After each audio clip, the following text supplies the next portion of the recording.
Hello and welcome to Comprehension Points video Snark. I'm continuing my sarcastic book review of The Mister by E.L. James. Not the first video, go check out the others, links are posted below, chapter 27. We pick up right where we left off at the end of chapter 26 with Max self-fuming over Caroline. And because we're still going to be doing this tedious POV, switching in 5-second snippets, Elisa refuses to go with what's-his-face. I don't even remember what his name was, but I also kind of don't care. He says a lot of stuff about how she's dishonoring her father, and then asks about some man a friend of Elisa's mother mentioned. This prompts what's-his-face to take her from the store because she's a doormat. Max continues to fume, but now he's at a bar! Whee! So glad that we interrupted Elisa being a doormat for this part 3. We jump back into the actual plot now. Elisa takes Anatoly back to Max's apartment the entire time, insisting that Max just employs her, and that nothing is going on between them. Obviously, we all know that is a lie, but it is to reassure Anatoly, who is insanely angry at this point. In the apartment, Elisa says that she sleeps in the spare room and says that Max has a girlfriend. Anatoly pulls out a gun and orders her to collect her things so that they can get out of there before Max gets back. He says all this stuff about rescuing her, but not wanting to know why it is that she's even there in the first place. Hello, missing the point.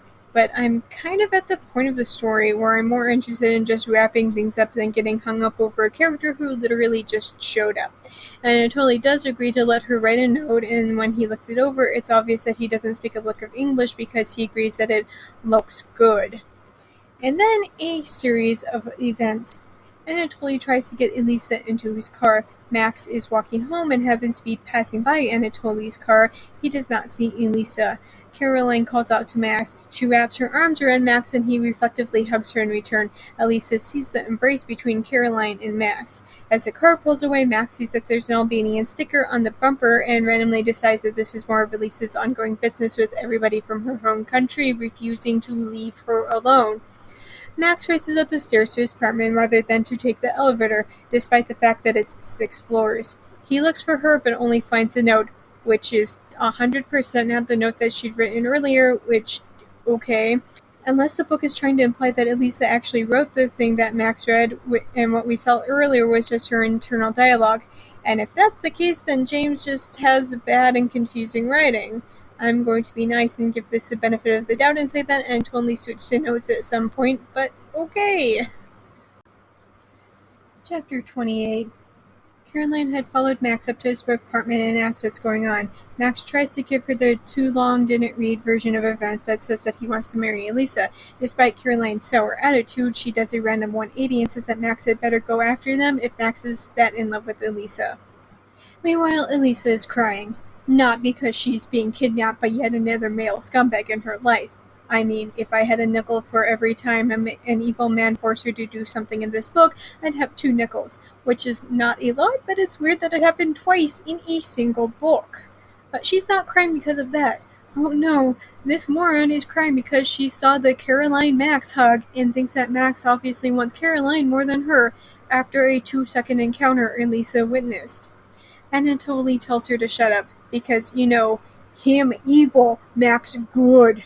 The entire Anatoly subplot almost feels like an afterthought with how randomly that it's shoved into the story and how casually Elisa mentioned him up until the exact moment Anatoly showed up. And everything that's happened is so poorly written, it's just laughable. Look, should have just agreed to write a shorter story and moved on with your life. Back with Max, he tries to convince Caroline that Elisa was taken against her will. He shows the note, but as I mentioned at the end of the previous chapter, it almost reads like Anatoly replaced it with something bland and generic. Caroline doesn't believe Max when he says that Elisa wouldn't have run off. Elisa tells Anatoly that she'd been smuggled into the country when he demands her passport, which is the truth, but it could have also opened up the possibility that Anatoly thinks that Elisa is trying to not go with him, and that could have been an interesting way to take this. Not like I'm asking for this to be any longer than it is already, and I'm just saying that it would have been believable than Anatoly simply taking Elisa's word at face value. Elisa randomly fell asleep, and my main question is more like, how? How could you possibly sleep when you were literally being kidnapped? Anatoly wakes her up and demands that she get out of the car. For a brief moment, Elisa thinks that she's being let go, even if she will have to walk miles back to London. But instead, Anatoly forces her into the trunk so that they can cross the border. Elisa starts screaming and screaming until Anatoly gives her a flashlight. Anatoly wakes Elisa later, saying that they'll stay the night at some little no-name motel in who knows what country. However, as he's distracted with their bags, Elisa turns and runs off. Meanwhile, Max has plans to fly out to Albania with some of his mates. From the big city, they'll rent a car and drive to a place closer to where Elisa said she was from. Once they get there, they can only just sit and hope that is where Anatoly decides to take Elisa. Back with Elisa, Anatoly obviously gives chase, and when he catches her, he tries to choke the life out of her. She begs for death and says that she'd rather be dead than with him.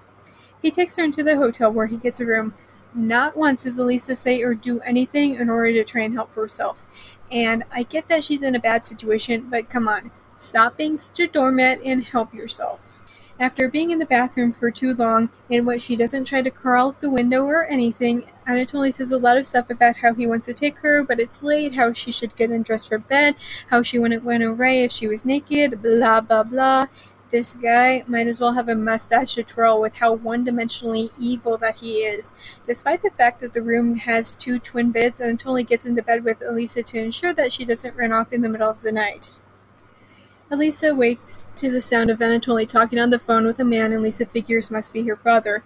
Anatoly doesn't seem to understand why Elisa wouldn't want to go back and figures that it must be because she met a man. Although, even if there wasn't a man in Elisa's life, no idea why she'd not want to go anywhere with a man who waved a gun in her face and locked her in a trunk.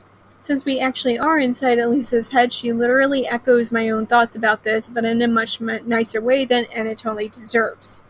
After he hangs up, he orders her to eat breakfast, which she refuses, and to get ready to go.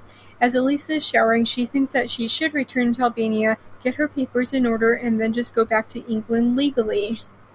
Which, not quite sure how she's going to do that with this psycho controlling her, but okay, it's nice to have dreams, I suppose. Thanks for listening to my book Snark on YouTube. New videos are up every Monday, but stick around because sometimes I drop random videos on other days too. You can like this video, subscribe, and turn on notifications so that you don't miss a single video. While you're waiting for the next video, you can go check out all my other videos. If you're already caught up with all of my videos, you can go to Tumblr for my main book Snarks, always free and updated every morning. And if you've already read all of my main Snarks, and you can find even more Snarks on my Patreon, you can access it for $1 a month, plus you get early access to my main Tumblr Snark. Special thanks to Dawn, Phoebe, and Nikki for supporting me on Patreon already. If you want to hear your name in my video next week, you either support me on Patreon or make a one-time donation. Do you like my Snarks so much that you want me to snark your writing? I do that too. For just $3 per chapter, I will tell you how awful that your writing is.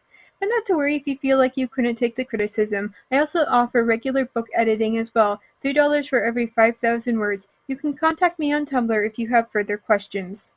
If you want to read some of the things that I've written, you can purchase my works on Amazon. I have 19 erotic short stories, 1 short story collection, and 1 full-length novel.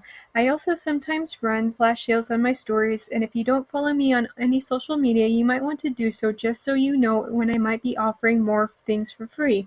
Links for everything will be posted below. See you next week, guys!